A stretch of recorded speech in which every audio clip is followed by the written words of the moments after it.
श्री अष्टपुत्रा महालक्ष्मी पाठ. मंगळवारची कहाणी. ओम श्री श्री अष्टपुत्रा महालक्ष्मी देव नमो. पूनम नरकापासून तरतो म्हणून त्याला पुत्र म्हणतात. पुत्राशिवाय परलोकात गती नाही आणि येथे संसारात पुत्राशिवाय सुख नाही, समाधान नाही. म्हणून महादेवता कल्याणकारिणी, मूळ प्रकृती मंगलकारिणी, तिला शरण जावे असे देव म्हणाले. प्रार्थना. नमो दैव महादैव शिवाय सतत नमो नम प्राकृत्य भद्राये नियता प्रणता स्माताम. देवीला नमस्कार असो, तिच्या ठाई मी मनपूर्वक नम्र आहे. सर्व मंगल मांगल्ये शिवे सर्वार्थ साधिके शरण्ये त्र्यंबके गौरी नारायणी नमस्तुते.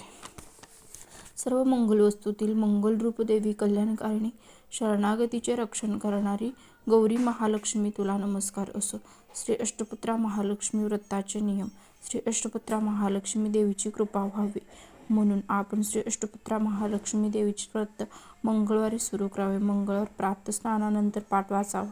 काही दिवसानंतर आपोआप मन एकाग्र होईल. अडचणीचे दिवस टाळून मगच पाठ वाचावा. सोयर शुद्ध अशुद्धतेचा दिवस यात पाठ वाचू नये. आरती पूजा वगैरे करू नये. ही पोथी ऐकण्यास मैत्रिणींना बोलवाय. जरी एकट्याने पोथी वाचली तरी चालेल. 11 मंगळवार व्यवस्थित पार पडल्यावर त्याच दिवशी अध्यापन करावे. अध्यापनाच्या दिवशी नेहमीप्रमाणे पूजा, आरती, कहाणी वगैरे सर्व करून 11 सुवासिनींना हळद कुंकू प्रसाद देऊन या पोथीचा एक पुस्तक द्यावे. ब्राह्मणाला शिधा कापड दक्षिणा देऊन नमस्कार करून नंतर आपण भोजन करावे. ब्राह्मणाला या पोथीचा एक प्रत द्यावी. सायंकाळी गोग्रस घालावा. शाकाहारी करीत जावा. कोणत्याही महिन्याच्या पहिल्या मंगळवारपासून हे व्रत श्री अष्टपुत्रा महालक्ष्मी प्रीत्यर्थ करावे. अधिक किंवा धोंड्याचा महिना असला तरी सुद्धा मंगळवारचे व्रत श्री अष्टपुत्रा महालक्ष्मी प्रीत्यर्थ करावे. 11 मंगळवार झाले तरी व्रतपोथी वाचावी. फळ मिळते यात शंका नाही. मातेचे वर. माझे हे अष्टपुत्रा महालक्ष्मी व्रत नियमाने करणाऱ्यांची इच्छा पूर्ण करीन, त्यांना इच्छित पुत्र देईन, असा श्री अष्टपुत्रा महालक्ष्मी मातेने तिच्या भक्ती करणाऱ्यांना वर दिलेला आहे, यावर विश्वास ठेवावा. पूजेची मांडणी. खोलीची जागा फरशी असल्यास धुवून स्वच्छ करावी, नसल्यास गाईच्या शेणाने सारवा व रांगोळी काढा.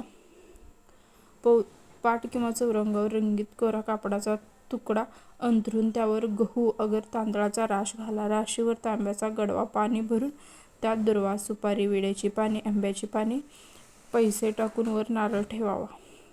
तांब्याच्या गडवावर कुंकवाची 5 बोटे वढा. कळशाजवळ श्री अष्टपुत्रा महालक्ष्मीचे फोटो आपल्या पोथीवर आहे तसा दिसेल असा ठेवा. मग 5 विडे, सुपारी, खारीक, खोबर, बदाम, पैसे असेल ते ठेवा. नैवेद्यासाठी गूळ, खोबर ठेवून त्याच्या मागे गणपतीची सुपारी तांदळावर ठेवा. पूजा झाल्यावर खडी साखर, अगर, गुळ यांचा नैवेद्य दाखवा. आरती करा, कहाणीचा मग प्रसाद द्या.